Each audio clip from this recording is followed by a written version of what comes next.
Guys, sobrang bagong-bagong balita na naman ang ating pag-uusapan ngayong araw. So by the way, my name is Kuya Well. My name is Mark.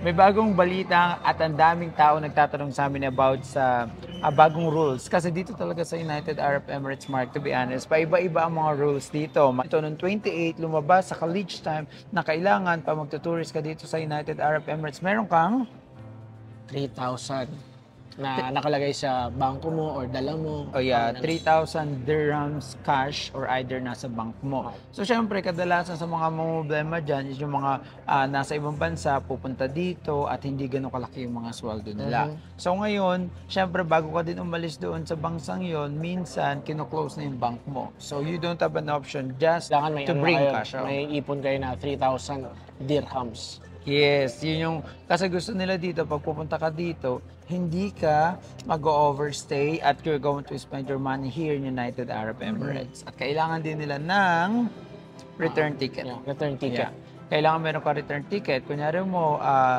galing ka sa ibang bansa or pupunta ka dito, may return ticket ka either pabalik ng bansa mo or pabalik ng Pilipinas. Kung may Kailangan din nila ng matutulayan kung kailangan nila ng hotel booking. Yes. So, nagiging strict sila ngayon kasi siguro dumadami yung mga overstay dito sa United Arab Emirates. Napapansin na siguro na ating mga opisyal. Siyempre, minsan, pag dumami na yung mga overstay, sometimes nagwo-work na sila illegally. So, bumababa yung market din dito na kahit magkano na lang ina-accept ng mga ibang tao makapagtrabaho at mabuhay lang.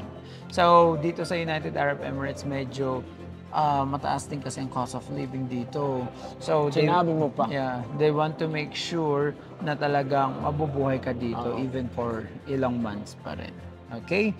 So, pag-usapan din natin yung mga past history dito sa United Arab Emirates kung paano ba nagbago. Actually, nabalitaan ko rin na nung dumating kami dito, paiba-iba ang rules dito. Paiba-iba yung mga kailangan mong gawin at mga patakaran. Sa immigration at kung saan-saan. Like pag-usapan natin, kahit din na lang sa Affidavit of Support sa Pilipinas, dati nag-start yan sa 3,500, naging 5,000, after pandemic, naging 10,000 dirham. So, hindi lang sa Dubai, kundi kasama yung Pilipinas. So, dati, pero ang nagdi-decide naman kasi noon is yung nasa consulate dito sa United Arab Emirates. So, dati, katulad nito, ang Affidavit of Support to get your relatives nasa 3,500 lang.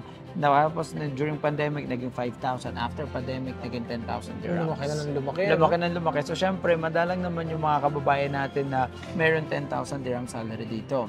So, katulad dito sa United Arab Emirates, pag iniba nila ang rules, agad-agad din yan. I-implement agad-agad. Dati, pa mag-exit ka din dito sa United Arab Emirates, hindi pa uso ang A to A.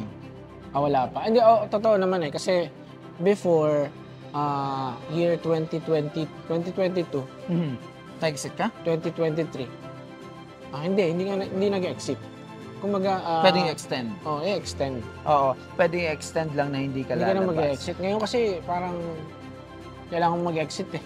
Pag magtutourist to tourist, kailangan mag-exit. Dati extend lang. Pero before yun, kasi ikaw, kailan ka na napunta dito? 2022. O 2022. Ako 2015, nandito ako. So dati, ang ginagawa pa mag-exit is talagang pupunta ka sa ibang bansa. Like ako, pumupunta kami sa Armenia. Nakatatlong beses ako sa Armenia. Pagkatapos, mag-i-stay ka doon and pag lumabas na yung visa mo, saka ka palang ibubok ng ticket, return ticket. So, dati, one-way ticket lang, pwede. Tapos, kasi alam na nila na mag-change status ka. Dati pa nga, before yan, sa Kish. So nag-i-stay kayo ng matagal sa... Yes, nag-i-stay kami sa Armenia ng 7 days, ganyan. Tagal ano? Ganun, kaya nagiging bakasyon na rin. Kaya nakikita niyo yung mga tao dito na, wow, nagbakasyon sa Armenia. Yung pala nag-exit yung tao. Yun lang. Yun yung nangyayari. Pagkatapos, hindi lang yun. So, dati din sa employment visa, pag mag-change status ka, lalabas ka pa rin. So, dumating yung time na during pandemic, hindi na pinapalabas yung mga tao. Like, extend na lang, pwede na. So, kahit nandito ka, mag-employment ka, okay lang. Pero yun is na-retain naman na tourist visa ka, pupunta ka sa employment visa, hindi ka na mag-exit. Hindi na. Pwede na i-change status agad. Pero pag employment visa ka, pupunta ka sa tourist visa, kailangan mag-exit. Kailangan mag-exit or kailangan mong mag-A to A. Oo. Kasi A2A is also considered as exit. Kasi dadaan ka sa immigration, pupunta ka sa ibang bansa, pero babalik ka din agad sa United Arab Emirates pagkas dito ka maghihintay. Pero ang problema nun is, pag hindi agad lumabas yung visa mo, pag nahuli ka, I think 48 hours ka lang dapat mag-stay sa airport. So, pwede ka nilang i-deport. Deport, Okay, pabalikin. oo. Pero Pabalikin most, sa bansang tinitira. pero most of the time, lumalabas naman ng visa within 24 hours. Kaya nakakalabas naman sila. So, ganun din pero pag tourist ka na, kunwari mo, nag-extend ka na, nakapag-A2A ka na, tourist ka, kung saan ka kumuha ng tourist visa, pas gusto mo mag-extend for 1 month na hindi lalabas, pwede yun. Hindi ka nalalabas, mag-extend ka lang. Pero kung saan ka kumuha ng tourist visa, doon lang pwede. Pero pag tourist visa ka at pumunta ka employment, katulad ng sinabi natin, hindi lalabas, employment to employment, kung galing ka employment, kinancel ka, may 1 month grace period ka, pupunta ka ngayon sa employment visa, ulit nakakita ka ng trabaho, hindi ka mag-exit. Hindi na. Pwede Kasi lang. employment visa na to eh. Oo, employment visa na. So, hindi ganun yung mga changes dito. Pag nagbago, agad-agad nagbabago. Kasi last time, nawala na yung 2 months visa. Ay, nawala na yung 3 months visa, ginawan 2 months. Tapos binalik ulit, pero kailangan yung mag-A2A lang. Ganyan. So, paiba-iba dito. Ngayon, pag nagbago naman dito ang rules, nangangapa ngayon lahat ng agency. Kasi, katulad nito, ginawang 3,000, ginawang kailangan may hotel booking, kailangan may return ticket. So, syempre, gagamay ngayon ng mga agency kung paano. So, taas natin yung mga client natin doon sa airport kung ano ba yung nag-experience nila dito, kung ano ba yung tinanong, ano ba yung hinanap. Kasi, malalaman natin yan the time na mayroon talagang may pumunta rito na proof na talagang tao na siya mismo is naka-experience nun. Kasi ngayon, kung nasa Pilipinas ka, may kamag-anak ka, pagkatapos binigyan ka ng 3,000 dirhams na nilagay agad sa sa bangko, ang tanong, okay lang ba yun na boom, isang bagsakan may 3,000 ka? Hindi pwede yun kasi kailangan mo ng bank statement. Which is hindi natin alam. Oo. Kasi ang sinabi lang nila is, basta meron kang 3,000, what if meron nga sila and then ganun. Kasi iba-iba yung rules. So that's what we have to answer in the future, na kung okay lang ba yun. Pero doon sa sinasabi na hindi pwede yun pag sa immigration sa Pilipinas, pagkatapos mag-isa lang sila sa travel o pagkatapos biglang nilagay lang or hiniram lang na saan nang galing yung pera na yun. Though 3,000 dirhams is maliit lang naman yun.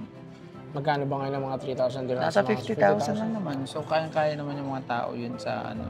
Ang ano lang yung problema, yun yung pupuntang magte-take ng risk. Ang meron lang is pang visa, pang bahay ng 1 buwan, 2 buwan, pagkatapos pupunta dito. So, in short, yung Maghanap ng trabaho. yung mga low profession, yung tinatarget Low nila na profession. parang ayaw nilang mag-ano dito, pumunta. So, in case na magigpit ulit na ganyan in the future, hindi ko lang alam kung ang nangyayari ba is, for example, sa Saudi ba, i-stop na ba sila papunta dito? Or pag pinalusot sila sa Saudi, i-stop ba sila pag nandito na sa loob ng immigration ng Dubai at i-check lahat?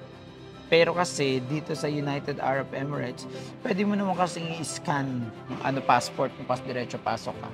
Siguro pwede nilang implement yan in the future pag-process ng visa. Pag pinaras mo ang visa, kailangan meron kang bank account, kailangan kang may hotel booking ka na or what. So, pwedeng ganun. Kasi ganun yung nangyayari pag-process sa Europe. Baka ang gusto lang ng bagong rules ngayon is maging kumpleto yung mga documents na kakailanganin.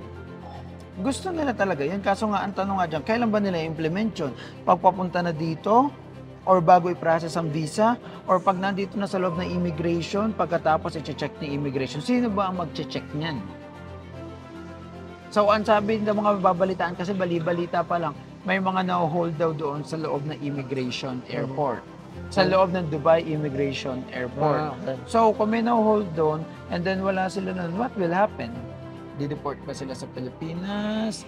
Saan sila? Or pag na-provide ba nila, kunyari may pera na sila, may pera na ako, may nilagay na ako dito sa bank. Sa bank lang pwedeng mangyari. Kung papapasukin. Kasi kung nasa loob ka ng airport, tapos hinold ka, wala ka palang 3,000, so dapat, paano ka magkakapera? Paano makukuha yun?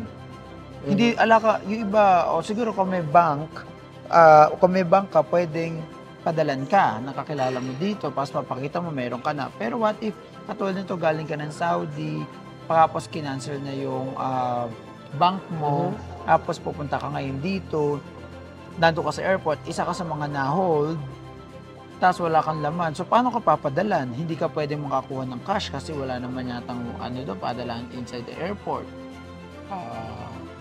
Wala. Puro money exchange lang doon. So, kailangan talaga meron silang magiging komplikado. Kaya, yun pa ang mga katanungan na nasa ating mga isip or kasi lang ng bagong rules, ni kahapon lang, 23 of May. So, one of these days, malalaman natin lahat kasi ma-experience ng mga client din natin and malalaman din natin kung ano yung magiging sagot. So, syempre, kung ang tanong is, kung ang requirements is 3,000 dirhams, 3,000 dirhams, hotel booking, return ticket, one-way ticket papunta dito. So, yun yung dapat lang i-comply nila and then para wala tayong passport. Yeah, kasi may tumawag sa akin. Ang sabi? Sabi sa akin ng isa namin supplier, Kuya, mag-iingat ka kasi yung mga pupunta dito, medyo nagigpit sila, kailangan daw ganito, ganyan. Pero sa ibang lahi pa lang daw, sa Pakistan at sa sa Indian, pag low profession, walang pera, hindi pinapapunta dito. Pero sa Pilipino daw, wala pa doon na experience. So kami, sinasabi lang namin kung ano yung base na na-experience namin, ano yung nabasa namin, ano yung narinig namin. So, share namin sa inyo. Okay? So, one of these days, pag-confirm na, i-interview namin mga clients natin na naka-tourist visa papunta dito. Pero for me, the best thing that they can do if they're from the Philippines is employment visa. Direct car process, especially if you have your employer already that are willing to get you. Na ina-encourage nga namin yung mga kababayan natin na maghanap na ng work dito sa United Arab Emirates while they are in the Philippines. Or else, if they are willing to pay placement fee, pwede din nila kaming kontakin pagkatapos kami maghahanap na employer. Or si employer, pag naghahanap, ang inaano din namin kay employer, walang ganong gagastusin, pwedeng kayong mas para kayo. Pero still dadaan pa rin sa legal way of processing. Kasi kesa mag-tourist visa ka, better to do employment visa. Direct car process. Yeah. So, I think yun lang, tapusin na natin yung ating talk about sa new rules at sa mga bagong at iba't ibang implementations dito sa United Arab Emirates. Kasi pag nakita din ni Dubai yan na bumaba yung kanilang kita dito sa United Arab Emirates, they might change it. Depende rin sa mood nila. Kaya dito dapat aware tayo and then alam natin ang every rules. Hindi lang dyan sa tourist visa, madami. Sa employment. Kaya din sa mga kababayan natin na gusto pumunta dito sa United Arab Emirates, huwag kayong mahihiyang magtanong at saka kailangan alam natin yung mga bagay-bagay bago tayo dumiretso dito. Yes! Huwag mahihiyang magtanong. May right. Yan. So, sige guys, yun lang for today's video. And kung may mga katanungan kayo in the future, just let us know. And then, i-research natin yan at aalamin natin. May mga kasagutan sa inyong tanong. And we're going to talk about the reality lang. No? Kasi mas better na reality yung mga nakita na kaysa sa sabi-sabi. Kaysa sa naririnig natin na wala namang proof. Okay, kaya so, kung gusto nyo magtanong ng about dito sa United Arab Emirates at mga pagpunta rito, mag-comment lang kayo dito sa video na to. Yes. And syempre, subscribe na rin kayo. Meron din kami WhatsApp and mga social media na pwede nyo kaming kontakin. Okay, so thank you guys and bye! See you guys here in United Arab Emirates.